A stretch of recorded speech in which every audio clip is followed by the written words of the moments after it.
Sa lay-up pa lang sa player, nagpakita na kini og seryoso sa dula. Hugot ang depensa sa matag player. Kini ang sangka sa dulang basketball tali sa mga sundalo sa 8th Infantry Battalion ug Moro Islamic Liberation Front, Bangsamoro Islamic Armed Forces sa Lamitan City, Basilan, nga gipahigayon sa basketball court sulod sa kampo sa 8th IB sa Barangay Campo 1, Lamitan City.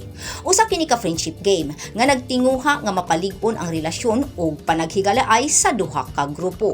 Matud ni Lieutenant Colonel Cyril Santander, commander sa 8th Infantry DU-8 Patria Battalion.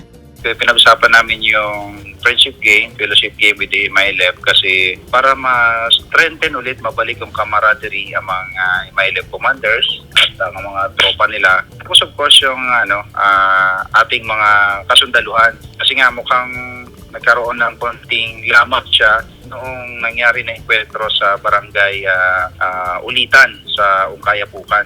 So gusto natin mabalik ulit yung dating magandang samahan at saka siyempre confidence mission na rin po, ma'am.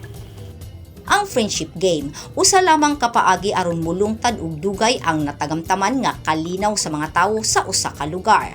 Nagtuo ang militar nga dakong tabang ang MILF sa pagmentenar sa kahapsay ug kalinaw sa Basilan. Buot lang ipabati sa mga kasundaluhan ngadto sa sakop sa MILF nga ang kasundaluhan usa ka higala nga kasaligan, dali duulon, andam mo tabang ug abli sa tanang panahon alang sa kalinaw. Nalipay ang mga pamilya sa MILF BIAF sa militar kay nagpakita na kini og pagsalig ngadto kanila hilabi na sa pagpahigayon og friendship game. Grace Alcunawa, Newsline Philippines, Basilan Province. Stay safe.